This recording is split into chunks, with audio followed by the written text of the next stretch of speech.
Hello, my lovely friends and listeners. Decima here to introduce episode number 60.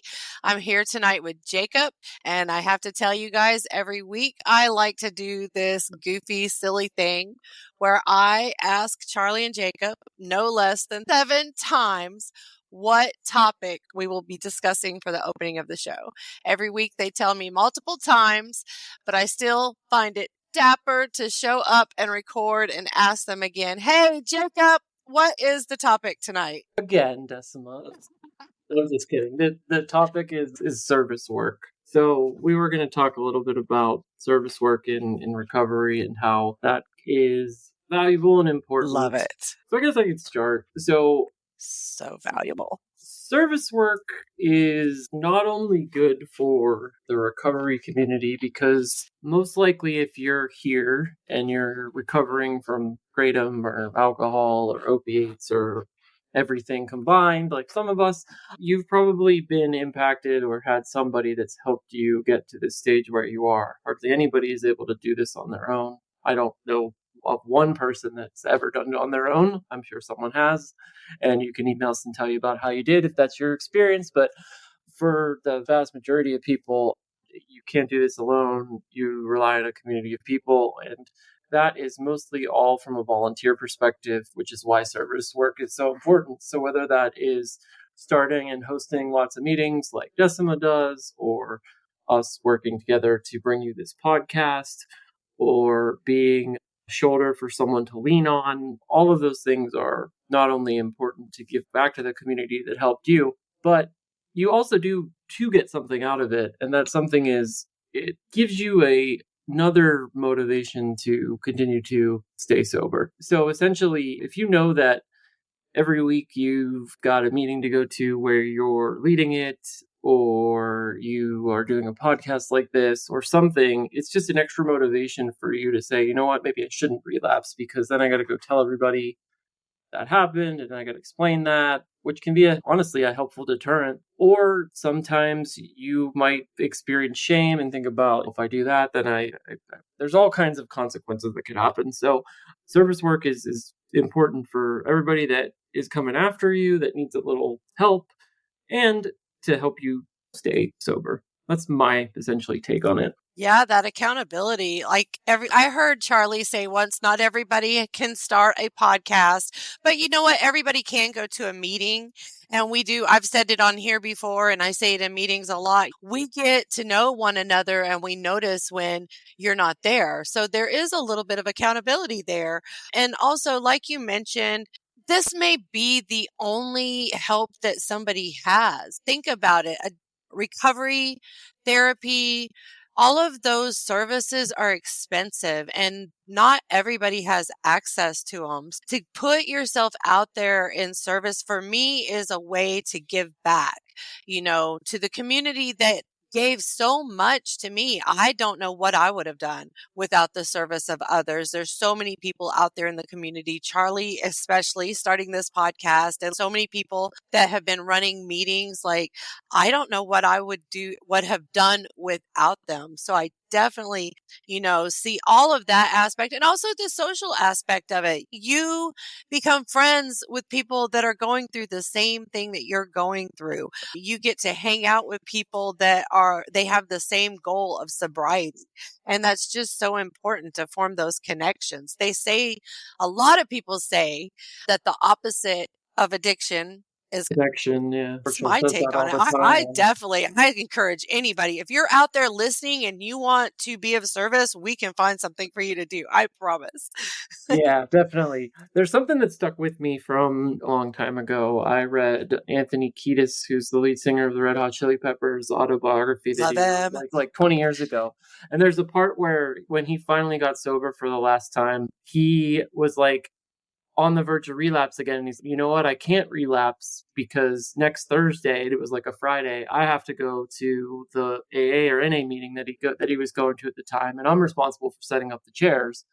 And if I go relapse, I know that it's not just going to be today. I'm going to be out there for weeks, months, years. Who's going to set up the chairs? A multi-millionaire rock star that could do whatever he wants for his sobriety, go to the most expensive treatment center in the world, his biggest deterrent at the time to not go relapse was because he was responsible for setting up chairs at a meeting and no one else would do it if he wasn't there. Something that powerful for someone that has that much amount of money, it's an interesting connection. Whatever it takes. That's what we always say here, whatever it takes. And I just have to say, I want to give a shout out a little bit to the Quitting Kratom recovery community. These meetings that everybody is going to and all these bonds that are forming. Last night, there was a glitch with a meeting on Tuesday night and people were unable to get into the meeting. And let me tell you, there was a call to action in the group chat so fast. And we opened up a backup Google Meets and had that meeting. I am telling you, service workers in action. It was a beautiful thing. Those of you listening that were there, I know you guys know what I'm talking about. Yeah, for sure. I've seen that happen too in multiple online meetings. And even in person back in the days when that was more prevalent, someone couldn't make it to host a meeting, they'd start a call chain. It just shows, get someone else to show up. It just shows how crucial they are and how crucial it is for us to be of service and run those meetings and be there for each other. It's so crucial. And it's good for you said, if I relapse, all of these people are going to know. If I disappear off of the podcast, how many people are going to know? It definitely has that layer of accountability. So if you have an opportunity to be of service, I fully encourage anybody that's listening. And if you feel that's where you are in your recovery, hey, it's not for everybody, but I think it's a powerful tool. Yeah, I agree. I think the last thing I'll say is you also get to see people that are broken down, beat up at some of the lowest points in their life, come back and be beautiful, healthy human beings again. And that in and of itself can be just inspiring. And also just great to see that you had a hand in helping someone get there. And it can be very rewarding. It's so beautiful. And one last thing, I know we both already said that, but also we have to remember where we came from. We always need to remember that our sobriety and our recovery is not guaranteed. We have to keep working at it.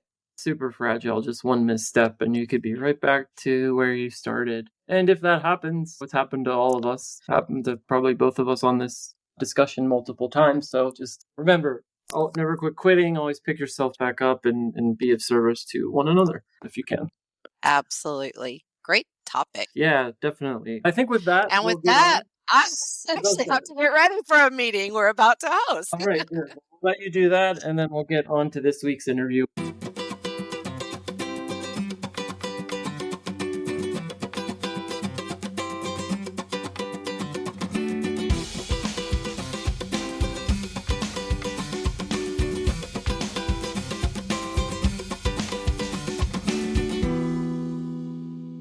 Hello, this week we have an interview with Emily. How are you doing?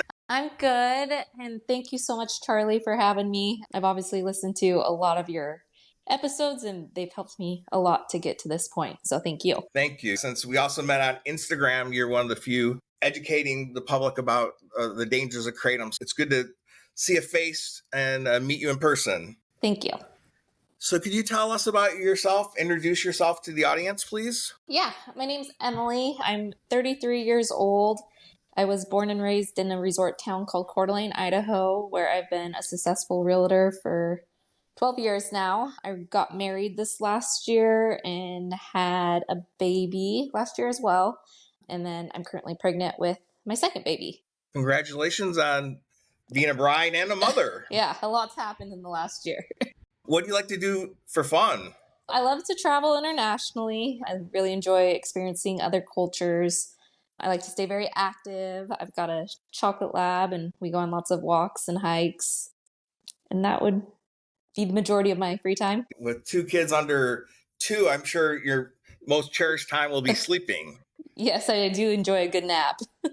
When did you stop using Kratom? I like to say my official quit date was August 1st of 2023. But if I'm being honest, I did have a few days since then where I've used it, but haven't gotten back into using it. So I still say August, but I've had a few I know some people that have a Kratom change date where they changed their relationship with Kratom and maybe it didn't result in perfect abstinence, but you didn't lapse back into daily use and the problematic use that probably led you to want to quit in the first place. Correct. I'll go with my change date. Yeah. So that leads to, why did you start using Kratom in the first place? So ultimately, I think it was for mental health. I had no idea what it was, but in January of 2022, I was on a road trip and I was in Sedona, and I was telling a person I met there that I was having super bad anxiety. And they're like, oh, you have to go to this kava bar and try this kratom drink. It'll make you feel better. And so I did. And to my surprise, it really did make me feel better. And then I would have it occasionally after that, here and there for the next few months. And then I actually got pregnant shortly after that. It was March or April of that year. And to be honest, I even used it a few times while I was pregnant. There's another Facebook group that promotes the safety of it. There's thousands of women that have taken Kratom while pregnant, which is very surprising.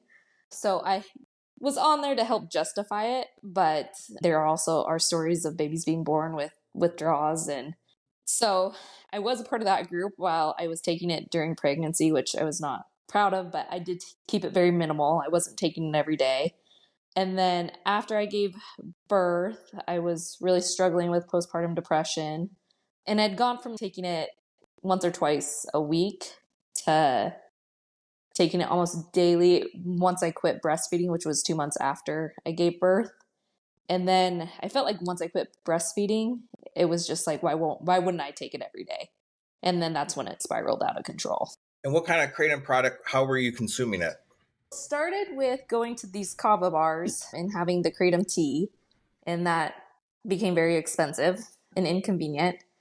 And then I was starting to see it in gas stations in the capsule forms. I would buy that brand, which I don't think is very good quality.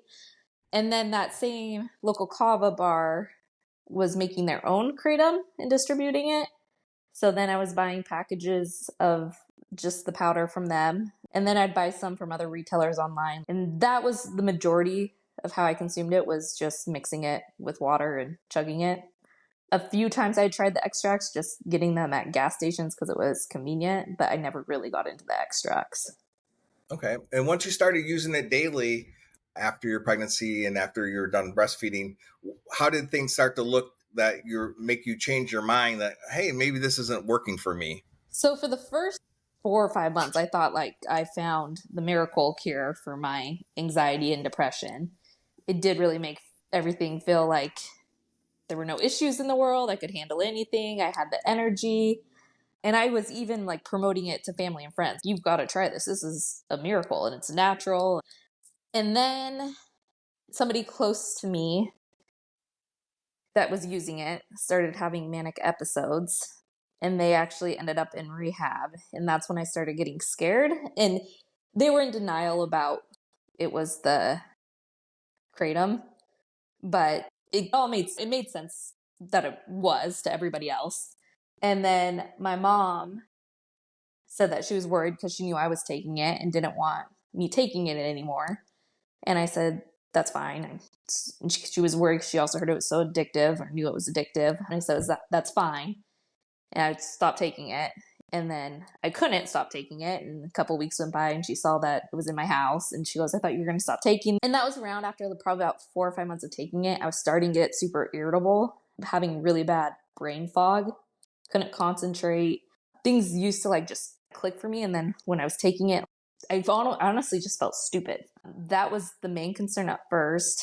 And then I started lying about it, started hiding it. I remember going on a bachelorette party and bringing a big Nalgene that I'd pre-mixed of it because I didn't want anybody to know I was taking it, and taking it multiple times a day.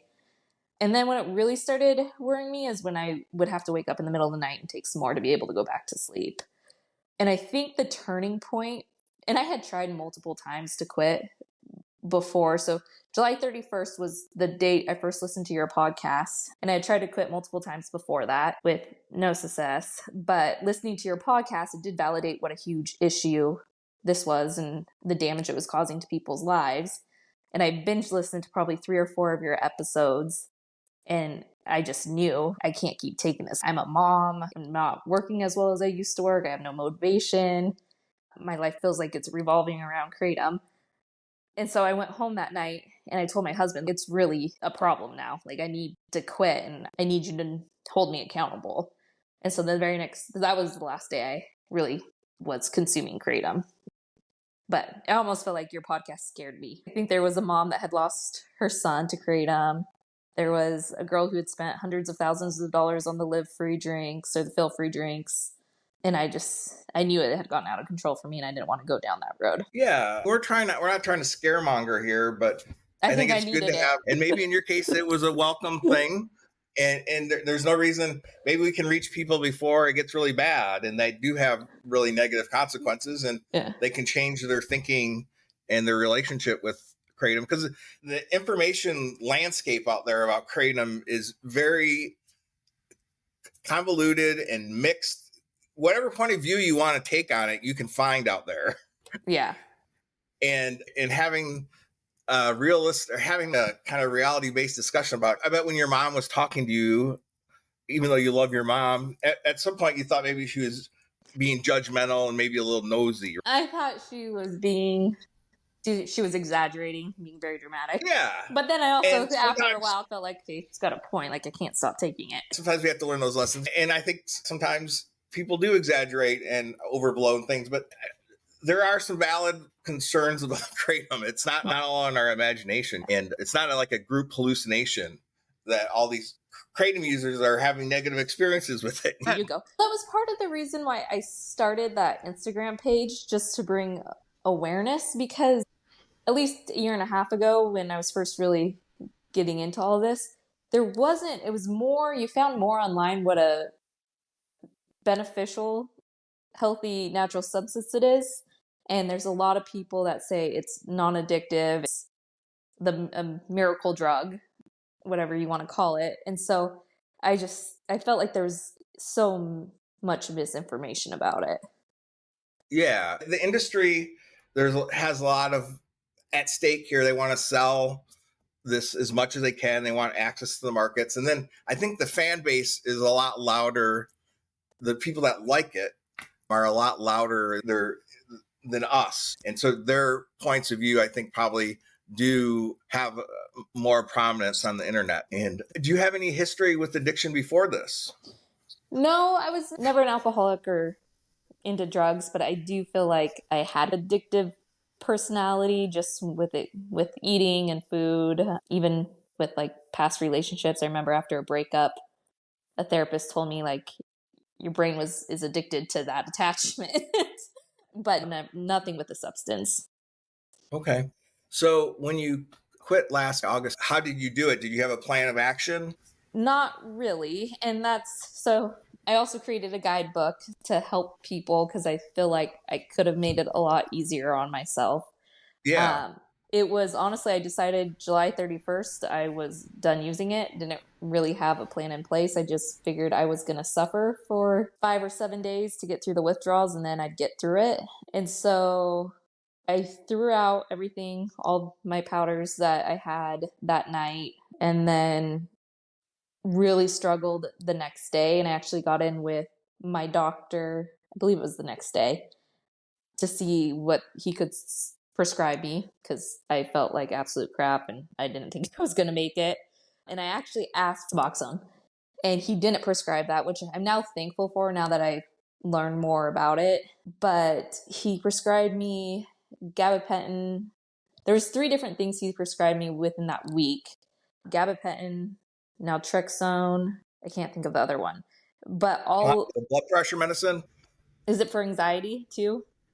No. But it has an what do they call it? Off-label use for anxiety. Clonidine, that's another common. Okay. But gabapentin is very common for withdrawals. And then the naltrexone is a opiate blocker. Did he educate you about not taking that until you had Kratom out of your system?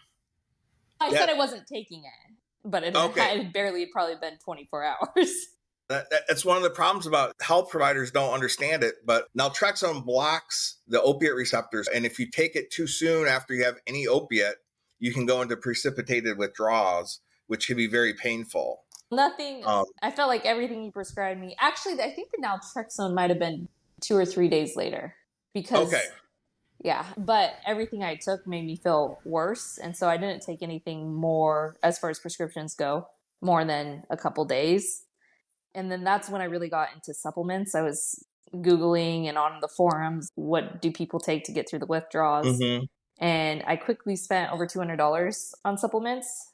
And it was a little overwhelming. Some of them you're supposed to take multiple times a day. Some of them you're supposed to take in the morning. Some of them you're supposed to take at night. And I was also naive. I think I just wanted a quick fix, and obviously Yeah. nothing was giving that to me. And I now know that doesn't exist. But I guess I didn't realize that you have to build up the supplements in your substance. It's just not going to automatically make you feel better.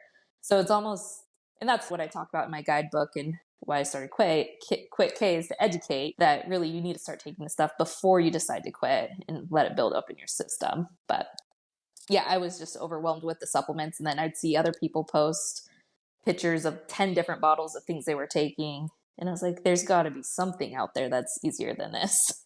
Listener, this week the resource of the week, we're gonna feature this product called Quit K. It's a supplement that Emily put together, a bunch of different supplements, and a quit book, and we're going to showcase that, and we're going to talk about it for 15 minutes. It looks like some of your previous attempts, you tried to taper and that never worked for you. Yeah, I think I was too impatient. And I also think it takes a lot of self-discipline, and you've got to measure everything, you got to track everything. And I think I was trying to do it too quickly because I was having the withdrawals anyways. So it's like, if I'm going to have the withdrawals, why am I even trying to? So when I did decide after I listened to your podcast and I decided I really wanted to quit, I just said I just need to do it. And I know that everybody has their ways and different things help different people, but I just didn't think I could personally taper and be successful at it. My recommend, if a taper doesn't work, then it's okay to switch over to cold turkey. If you're doing a taper, you likely are going to have withdrawals. And if you are an impatient person, usually the cold turkey goes quicker when you get through it. It might be more intense when you quit. So it sounds like you did try cold turkey, and then none of the meds that the doctors prescribed really worked, but you started experimenting with some of these supplements. Did you find certain supplements work better than others? Yeah, some of them are pretty simple supplements that are easily accessible. Magnesium, I was having super bad restless legs. Like I could not sleep through the night. So magnesium baths. I think the harder part, the first week was terrible. I wasn't sleeping through the nights. I was sweating through my sheets. I almost felt I was going to go crazy. The days I didn't have any energy, very low mood, no motivation. But then what the hardest part for me was it continued. So I thought if I just powered through that first week, I was going to get through it and I was going to be in the clear. But then my mental health was so much worse than it was even before I began taking Kratom. I went into a really deep depression. My anxiety was worse. I wasn't sleeping at night. And this got in with a psychiatric practitioner. And she's the one that really got. And so it's not like I took the magic supplements. I was taking a bunch of different things, but it really wasn't working that way. And so I got in with a psychiatric practitioner. She set me up with supplements that she thought she would be good to, mainly more for mental health and sleep. And then we got on also a very low dose of an antidepressant. And I would say about 3 weeks to maybe a month after initially seeing her, I felt like a brand new person. But so 5-HTP, ashwagandha for mood, the L-trizazone, L-theanine to help regulate dopamine and serotonin, iron and magnesium for the restless legs, passion flower and valerian root for sleep, and then vitamin C, vitamin D are some of the basic ones. But I personally, I wouldn't say like I got off Kratom using my formula. It was consulting with other people. And then also I helped a friend get off Kratom who used the supplement, and he said it was very helpful. So it wasn't, I didn't get it the first try. It was a lot of research. Other than the supplements, what activities seem to help most with withdrawals? So mine was heat. I started doing a lot of hot yoga. I just wanted to be, I don't know if it was a comfort thing or what it was, but I did hot yoga, I did saunas, baths, hot tubbing. It was summertime when I was doing it, so just being out in the sun, I don't know what it was about the heat, but I couldn't get enough of it. And you don't feel great during this time, but I always recognized that when I got out and went for a walk, that would help me and also get my mind off of just constantly thinking about Kratom. So I try to stay as busy as possible, but I also try to listen to my body. I definitely allowed myself to not be as productive as I'm used to being, because that was also part of the reason why I was taking it to begin with, is I felt like it was giving me energy and I was getting stuff done. So I did start taking more naps during the day, which I wasn't doing before. And it was helpful because my husband was super supportive and I felt like he helped me pick up the slack. Great. It sounds like he's one of your biggest support systems. Yeah, I was really scared. He knew I was taking Kratom and he had taken it a few times with me, more here and there. He never really got into it like I did, but he also didn't struggle with anxiety and depression, and that's why I really started taking it. And so he knew I was taking it, but he didn't know how much I was taking. And so when I told him that night, it was really hard. I don't know why it was so hard for me to tell him, I think I have a legitimate problem. I can't stop taking this. And I said, I need you to help me get through it. I need somebody to keep me accountable. I don't know how I'm going to stop. And I was scared that he was going to be upset with me, but he was actually very proud of me. And I know that's not the case because I also had friends where their spouse didn't understand and it was more, they had to keep hiding it. So I think the fact that I had him and he was understanding was extremely helpful. And I know that I was lucky compared to some other people. And can you tell us a little bit more about how, or what was the process that inspired you to start up this, to do the QuitBook and the supplement product? So it was during the whole withdrawal process where I was buying all these supplements, didn't really feel like nothing was working for me, that I thought there had been a more affordable, effective solution. And obviously I wasn't in the best mindset then, but in December, there's this brand called Love Wellness. It's a female, more brand gut health. And it was just an ordinary girl who started this supplement company. And I was like, and that's when it clicked for me. I was like, why can't I help create a supplement for this? And I actually went to her same manufacturer that manufactures her products and just started. I didn't really know if it was possible, if I could do it, and just started down that road. I did talk to a few other manufacturing compounding labs, but they were definitely, I felt like, the best choice. And they loved the idea. They normally don't make as small of a batch as I wanted to start with, but they thought it was something that could be very successful. It's exciting. Yeah. How are things in your life today? Really good.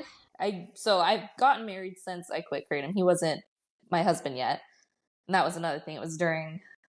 That was also a really hard time because I just had a baby. I was getting married. I felt like it should be the happiest time of my life. And I was in the darkest hole. Yeah. So since then, we've gotten married. I'm very happy I went through with it. We have a very great marriage. We have the cutest little boy. I'm a lot more present with them. Decided to have another one, which after going through postpartum and that whole ordeal, I'm surprised I wanted to do it so quickly again. And my motivation's back. I'm selling real estate full time. I've been working on Quit K on the side, and I'm excited about that. I just feel like I have more life back into me. Before, I just felt almost like a zombie. I emailed you about this, but I've noticed this mini cluster of people in sales that have contacted the podcast about struggling with Kratom, and a fair number of real estate agents, actually. Is there something about being in that kind of business that where the Kratom products might be attractive and some of the pressures of your job that brings people to Kratom? I think I can definitely see that, and I do know a few other realtors who have used or do use Kratom. And I think it is that real estate or sales, it's very high pressure. It's 100% commission based, and in uncertain times, it's probably even more stressful.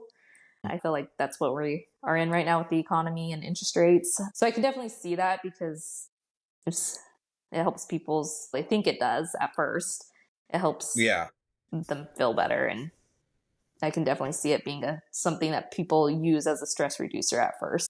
And that was another thing I was going to say. Like when I first started using it, I was an advocate of Kratom. I thought I found like the best stuff on earth. And so when people do get really defensive online about it, I'm almost like they're just in denial. Like they'll eventually switch, but right now they're still in denial.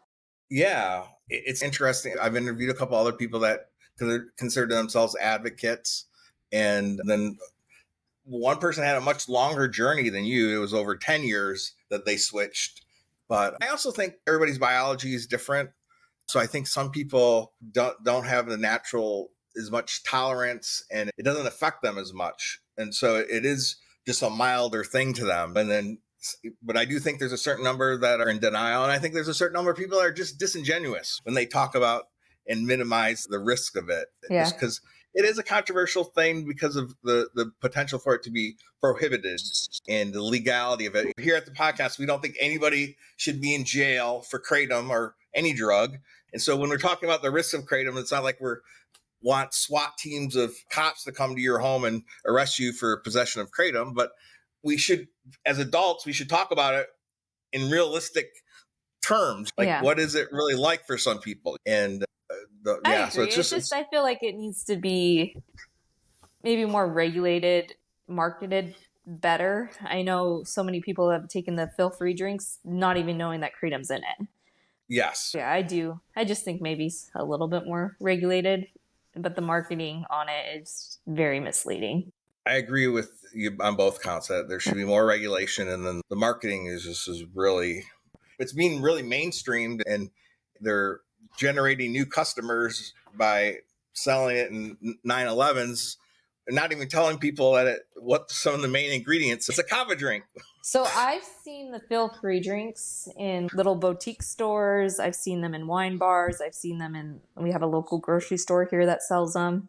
And it's crazy how much I'm seeing that everywhere and how accessible it is. It's promoted as a wellness product instead of some kind of intoxicant. Yeah. So I hear you're a country music fan. Who do you like to listen to?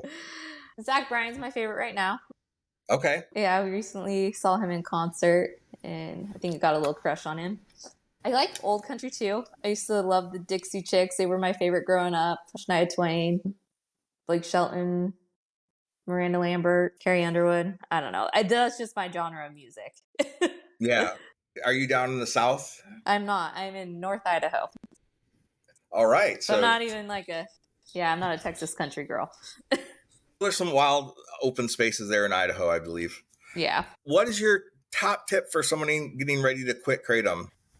I think the top tip would be to find an accountability partner, and it doesn't have to be your significant other or husband. I saw on the Quitting Kratom Facebook support group people matching up, and I think just having somebody to check in on you, doing it with somebody, and I think it's more than just talking about it on Facebook, but like getting their phone number and checking on them daily or telling your friend. I just think once I told my husband, I felt like I had to do it for more than just me, which was extremely helpful. And I also think second tip would be to throw everything out. Even if you have hundreds of dollars worth of Kratom, you got to get rid of it. Yeah, I agree with you. And I've heard over and over again that one of the most common ways people relapse is they find a little bag of capsules in a suitcase, or they find a little bag of powder in their kitchen drawer that they forgot about. And especially early on, that can really interrupt your plan to stay quit if it's just right there. Yeah. And I also think what kept me accountable, and I'm grateful for it, is that I did start becoming more public about it. Even on my personal Instagram page, I had posted about just being aware, especially if you have teenage kids, that it's a very addictive substance. And then after I did that, I felt like I could never buy it in town. I'd feel like a fraud if I ever started using it again. Yeah, it would be really hypocritical. Yeah. So I felt like just being more open about it in general helped keep me accountable. But Yeah. I do know, because one of the times I did slip up was because I did find Kratom in my purse. Yeah. So I do believe that happens. Thankfully, it was just a one-day thing, but I do know that happens. All right. Anything else you'd like to, before we wrap up the interview? Yeah. I would say what I really want people to know is, I know that after you try quitting a few times and you're unsuccessful, you lose hope. And I think trying and failing a few times is part of the process. And I think it's so important not to lose hope, because it is possible for everybody who's addicted to Kratom to stop taking it. And it's easier to say that now once I'm on the other side of it. But I remember feeling hopeless that day that I was listening to your podcast. I remember feeling, oh my God, I can't do it. And so that's like creating the guidebook and creating a supplement. Hopefully that gives people hope, like sets them on the right path. But I think that's just important to know that it can be done. You can do it. It's probably going to be hard, but it is possible. Thank you for that hopeful message. That's also the point of the podcast. It's possible to quit. If you do have a slip, it's possible to get right back at it and give it another go. And there's multiple ways to do it. There's not one way, and sometimes it's not linear. And in general, most people, when they quit Kratom, they find that their life is better and different. Their health gets better. They save money.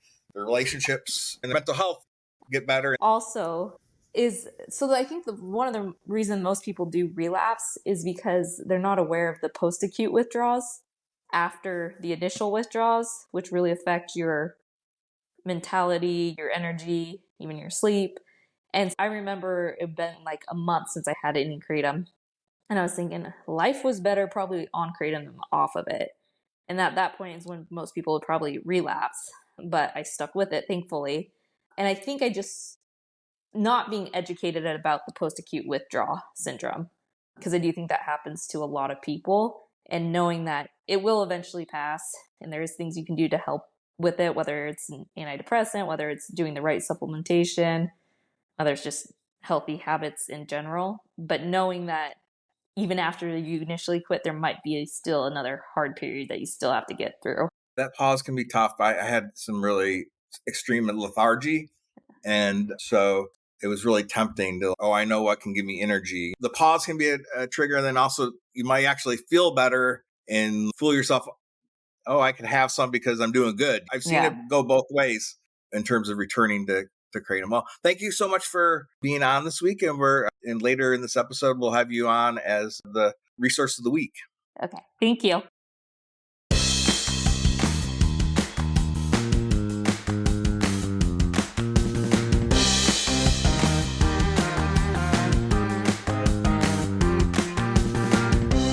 Kratom in the headlines. Hello, this is Jacob. This week I am going to bring you the Kratom headline segment, and this is from a local New Jersey news station. It's a video and write-up article from a segment called Cane in Your Corner. So the article is what you need to know about the use of herbal product Kratom.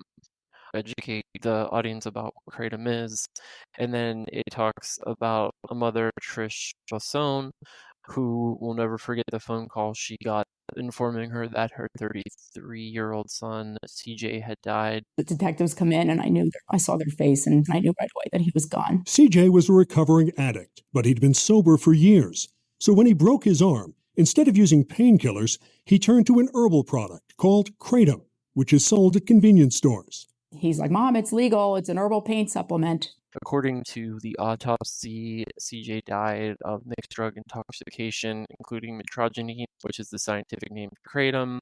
It notes that his death may not be an isolated case, and Kratom has been mentioned in approximately 4,000 autopsies nationwide. It talks about the FDA advises consumers not to take Kratom because of what it calls the risk for serious adverse effects. It notes that in rare cases, deaths have been associated with Kratom use. And the agency also notes that most people, and we've stated this before, were taking Kratom along with other medications. In CJ's case, his was a prescription for Adderall. They interview a doctor who also said she advised patients to avoid Kratom, notes how it works on the opioid receptors, maybe working the same way as opioids, and etc. They also talked to the American Kratom Association, who insists Kratom can be used safely for everything from pain relief to energy, and notes that the AKA is lobbying for the Consumer Kratom Protection Act, which we have talked about before on this show, which would require labeling. They also mention it's a natural supplement, blah, blah, blah. We've talked about that at length on this podcast, and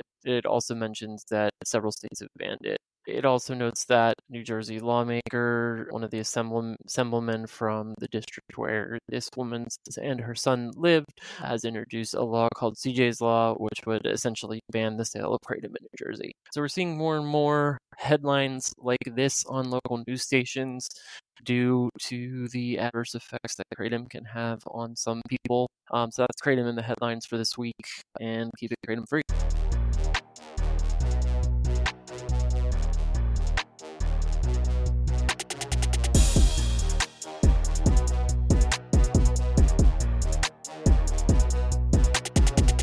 This is a resource of the week, and Emily is with me to talk about her supplement and quick guide. So first, tell us about your product. So Quick K is an all-in-one supplement for helping you quit kratom and helping ease the withdrawal symptoms and hopefully avoid post-acute withdrawal syndrome, which is PAWs. And it basically takes all the best recommended supplements for withdrawals and energy and sleep and puts it into a daytime and nighttime formula that makes it more cost-effective, efficient, and affordable and easy to use for the consumer. And how do you use it? So with the morning formula, you take 2 tablets in the morning after waking with food, because there's some vitamins that can make you nauseous if you don't take food with the morning supplement. And then the nighttime formula, you take 1 to 2 hours before bed. And you do that, you take 2 tablets 1 to 2 hours before bed, and you do that daily. My recommendation would be you start taking the supplement 30 days before you quit taking Kratom to allow everything to build up into your system, because this isn't something you just take once and you feel better. It'll take time to build up in your system. And then I'd recommend taking it for 2 months after you quit to help avoid the post-acute withdrawals. So it's probably about a 3-month program, but I feel like if you take it consistently, it really will help you get through the worst of it. And what kind of symptoms does the formula target? It targets restless legs, which is a lot of people experience that with their withdrawals. It targets insomnia, so getting a good night's rest is huge to be able to get through the withdrawals. Mood, it helps balance the dopamine and serotonin levels, because taking Kratom for a very long time consistently will mess up your brain chemistry. And then energy and detox. I know all the ingredients and the amounts of each ingredient on the labeling, I'm sure. Mm-hmm. But could you give us an overview of what's in the tablets? Yeah. So the morning formula has iron, vitamin C, vitamin D, B12, magnesium, 5-HTP, ashwagandha. The nighttime formula has valerian root, passion flower, magnesium again. Both formulas have amino acids, L-theanine and L-tyrosine, to help with the brain chemicals.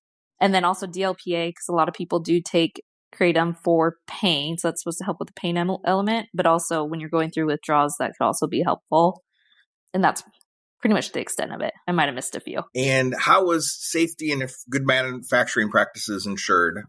So I chose to go with a very reputable manufacturing compounding lab. That I chose them because they manufacture a brand that I trust and use, but also they've been in business for decades. They've got a really good reputation. I talked with a few other labs and they felt like they were by far the most professional, best experienced. I worked with their chemists, so we did have to change the formula a few times for the best efficiency and dosage. It's important not to take too much of anything, because then you start getting the side effects. Some people will say if they take too much of ashwagandha, they'll get anxiety, or they just take too much of it thinking it's going to help the more they take, and that's not necessarily the case. It was going back and forth for a few months before we figured out the right formula, but I felt like I picked the right company to do it with. And on that note, are there any warnings or concerns about side effects with this product? Yeah, obviously there's no clinical trial. It's a new product. And actually a lot of supplements, surprisingly, don't have clinical trials. It is always recommended that you consult with your doctor before taking it if you have any other health issues or taking any other medications. It does increase your serotonin. So if you're on a high dose of an antidepressant, you could cause something like serotonin syndrome. But from what I heard, that's unlikely with the dosage unless you're on a really high dosage already of an antidepressant. And then also, there's no real studies with pregnancy and breastfeeding. So best to consult your doctor about that as well. But there really shouldn't be any side effects just right off that you would feel. It's something that will gradually build up in your system. The irony is not lost on us. The same rules that regulate Kratom is the same set of rules that regulate the supplement product like this. I guess that is a little bit surprising that somebody like me could create a supplement, but we did work with chemists and had a lot of feedback. I talked to a few different doctors on their opinions on it. But yeah, there's no clinical trials for it. And on your website, you have the list, the manufacturer and the ingredients and the amounts and everything. Yeah, and that's also all on the label. So you definitely know what you're taking and how much you're taking. And you also created a booklet, a Quitting Kratom guidebook. So I feel like what I learned the hard way is that there is no magic pill that's going to make this all go away.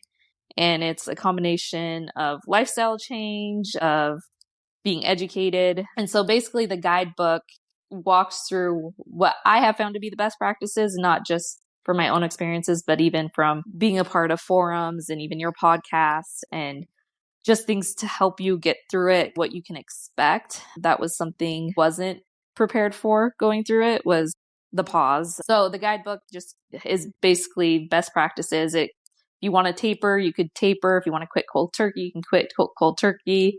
If you want to go to rehab, you can go rehab. But in general, there is different lifestyle things you can do, support systems. And even in the guidebook, the first thing is admitting it's a problem and wanting to quit. And where can people get the guidebook? So you can go to my website, quitk.com. We are taking pre-orders for the supplement. The guidebook you can download for free through the website. And our goal is to be shipping by June 5th on the supplement. I found the QuickBook an easy read, and it simplifies and it makes everything really accessible and a lot of good advice. The only disagreement here at the podcast, the one thing that we saw that we were a little concerned, we're a little bit more open-minded about MAT, medicated assisted treatment, as being an appropriate. We don't think it's appropriate for everybody, but there are some cases where it might be the only intervention, usually as a last resort and after long-term chronic use. Because it is a very serious choice, and it shouldn't be taken lightly. I don't disagree with that. But I think you should exhaust all options before going that route, because I also do think that's leading to another addictive substance. If you can do it without it, great. If you can't, I also know people who have quit using that. Definitely. And we should be open. We should talk about the negative and positive experience of medicated assisted treatment so everybody can make an informed choice.